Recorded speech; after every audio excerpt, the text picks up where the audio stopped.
আসসালামু আলাইকুম সম্মানিত দর্শক মণ্ডলী, দেশ ও প্রবাস থেকে কাছে ও দূরে দেশের দূর দূরান্ত থেকে যারা ঠিক এই মুহূর্তে আমার এই ভিডিওটি দেখছেন সকলকে জানাই আন্তরিক শুভেচ্ছা ও অভিনন্দন। সম্মানিত দর্শক মণ্ডলী, আবারও আপনাদের সামনে একটি নতুন ভিডিও নিয়ে এসেছি যা দেখলে ইতিমধ্যে অবাক হয়ে যাবেন, কেননা এই ভিডিওতে কিছু চাঞ্চল্যকর বিষয় থাকবে। ভিডিওটি অত্যন্ত গুরুত্বপূর্ণ, এক সেকেন্ডও না টেনে ধৈর্য সহকারে সম্পূর্ণ ভিডিও দেখবেন। চ্যানেলে নতুন হয়ে থাকলে অবশ্যই চ্যানেলটিকে সাবস্ক্রাইব করে রাখবেন। পরবর্তী ভিডিওর জন্য দর্শক একটি লাইক করে দেখতে থাকুন সম্পূর্ণ ভিডিওটি। লিটু শেখের সর্বোচ্চ সাজা হওয়ায় কলঙ্কমুক্ত হলো মাগুরা। তবে বাকি 3 আসামির খালাসের সিদ্ধান্ত মেনে নিতে পারছে না আসিয়ার পরিবার। রাষ্ট্রপক্ষ বলছে রায়ের কপি হাতে পেলে 3 জনের বিষয়ে আপিলের সিদ্ধান্ত নেবেন তারা। আসিয়ার চলে যাওয়ার পর থেকে জরাজীর্ণ বাড়িটি যেন আরও নিষ্প্রাণ, নেই কোলাহল আর ভাই বোনের হুড়োহুড়ি। ছোট মেয়েকে হারিয়ে শোকে পাগল প্রায় বাবা মাসখানেকের বেশি নিরুদ্দেশ। অন্য সন্তানরা থাকলেও কোথাও যেন এক শূন্যতা কেড়ে নিয়েছে পরিবারের সব আনন্দ আর হাসি। মেয়ের কথা যখন মনে পড়ে তখন আমি সহ্য করতে পারিনি, ঘুমড়ে ঘুমড়ে কান্দি, আর বাচ্চা কাটার সামনে আমি কান্দিনি। যে মা সন্তান যায় সেই ঠিক পাই, যে সন্তান আনার কি জ্বালা, সন্তানের আগে মা বাপ যাওয়া ভালো। 8 বছরের মেয়েকে ধর্ষণ আর হত্যায় মূল অভিযুক্তের ফাঁসির রায়ে কিছুটা স্বস্তি পেলেও হৃদয়ে দাগ কেটেছে 3 জনের খালাসের রায়ে। তোমরা কি করে ছাড়া পাইলে? আর ছাড়া পাইলে এই যে আমি একা এই বাড়িতে থাই, ওনার যে 2 ছেলে, তা ওনারা তো ধরেন কি যে করবে, আমার তো এই ভয়ই লাগতেছে। চোখের সামনে থেকে হঠাৎ হারিয়ে যাওয়া শিশুটির স্বজনরাও পুরোপুরি সন্তুষ্ট হতে পারেনি রায়ে। তাদের দাবি এতে করে বাড়বে অপরাধে সহায়তার প্রবণতা। ওর আরো কঠিন বিচারক, ও 3টেরও সারা না যাবজ্জীবনে জেল হওয়া উচিত। সহযোগিতাদের যদি কিছু হয়তো ভয়তে হয়তো অনেকেই এই খারাপ কাজে লিপ্ত হতো না। রাষ্ট্রপক্ষের আইনজীবী আর সুশীল সমাজের প্রতিনিধিরাও চান আপিলে সাজা নিশ্চিত হোক বাকি আসামিদের। আসামি হিটু শেখের সর্বোচ্চ শাস্তি হয়। আমরা রাষ্ট্রপক্ষে খুশি হলেও এই মোকদ্দমায় যাদেরকে খালাস দিয়েছেন আমরা তাদের জন্য পরবর্তীতে রায়ের কপি পাওয়ার পরে পর্যালোচনা করে প্রয়োজনে আমরা উচ্চ আদালতে যাব। দ্রুততম সময়ে শেষ হওয়াকে বিচার বিভাগের জন্য ভালো নজির হিসেবে দেখছেন আইনজীবীরা। তবে এই মামলাটি মিডিয়া ট্রায়াল হলো কিনা এমন প্রশ্নে তারা বলছেন এটিও খেয়াল রাখতে হবে। তবে 3 জনের খালাসকে ভালোভাবে নিচ্ছেন না কেউ কেউ। মাসুদুর রহমানের রিপোর্ট। বড় বোনের শ্বশুরবাড়িতে বেড়াতে যাওয়ার পর এক মর্মান্তিক ঘটনার মুখোমুখি হয় শিশু আসিয়া। পৈশাচিকতার সব সীমা ভেঙে ধর্ষণের শিকার হয়ে মারা যায় শিশুটি। ধর্ষকদের গ্রেপ্তার করে দৃষ্টান্তমূলক শাস্তির দাবিতে উত্তাল হয়ে ওঠে পুরো বাংলাদেশ। বসে থাকেনি সরকার, উদ্যোগ নেয় দ্রুত বিচারের। বিচার শুরুর মাত্র 21 দিনে এ মামলার রায় ঘোষণা করলেন মাগুরার নারী ও শিশু নির্যাতন দমন ট্রাইব্যুনাল, যা বিচার বিভাগে অনন্য নজির। আইনজীবীরা তাই এমন দ্রুত বিচারে স্বস্তির নিঃশ্বাস ফেলছেন। বাংলাদেশের ইতিহাসে এটি একটি দৃষ্টান্তমূলক বিচার হয়েছে, যেখানে অতি দ্রুত প্রকৃত অপরাধীকে আইনের আওতায় আনা সম্ভব হয়েছে। এটি একটি বড় সাকসেস, বিচার ব্যবস্থার জন্য এটি একটি বড় উদাহরণ। তবে 3 জন খালাস দেয়াকেও অস্বাভাবিক বলছেন কেউ কেউ। এই ধরনের ঘটনা ডিলে হয়ে হয়ে আলামত নষ্ট হয়ে যায়, কিন্তু এই প্রথম বাংলাদেশে 3 মাসের মধ্যেই এই হত্যাকাণ্ডের বিচার হয়েছে এবং বিচারে প্রধান আসামির ফাঁসি হয়েছে। পাশাপাশি যাদেরকে খালাস দিয়েছে সেটিও একটি ভাবনার বিষয়। তাদের যদি সম্পৃক্ততা থাকে, তারা যদি অ্যাবেট করে থাকে, তাদের খালাস দেওয়া নিয়েও ভাবতে হবে। নারী অধিকার নিয়ে কাজ করা আইনজীবী ইশরাত হাসান বলছেন অন্য ধর্ষণ মামলাগুলো যাতে এভাবে দ্রুততার সাথে শেষ করা হয় সেই প্রত্যাশা থাকবে।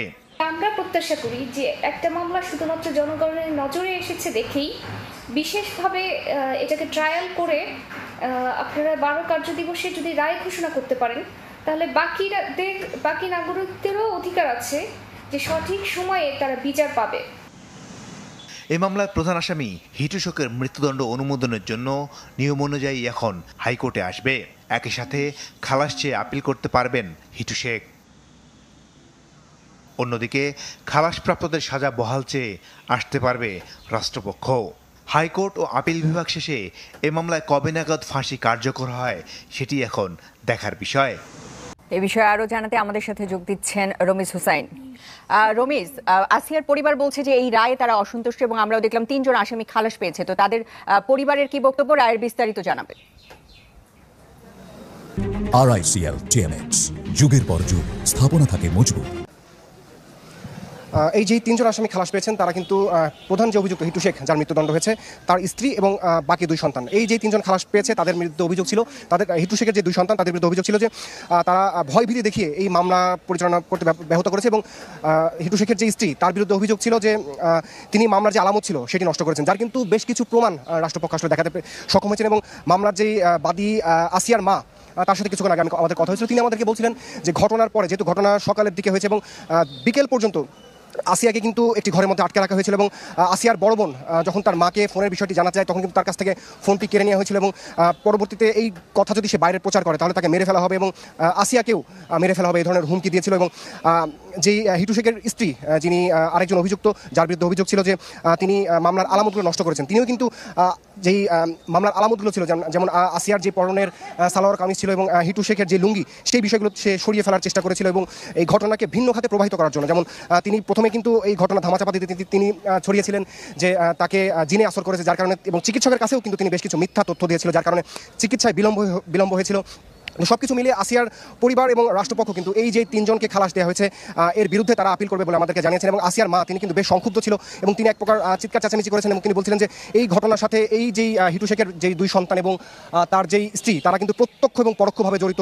সেই ক্ষেত্রে তারা যদি জামিনে বের হয়ে আসে, সেই ক্ষেত্রে এই যে আসিয়ার পরিবার, তার উপরে পরবর্তীতে হামলা বা তাকেও দেখে নেওয়ার এক ধরনের হুমকি হয়তো তার পরিবারের কাছ থেকে আসতে পারে।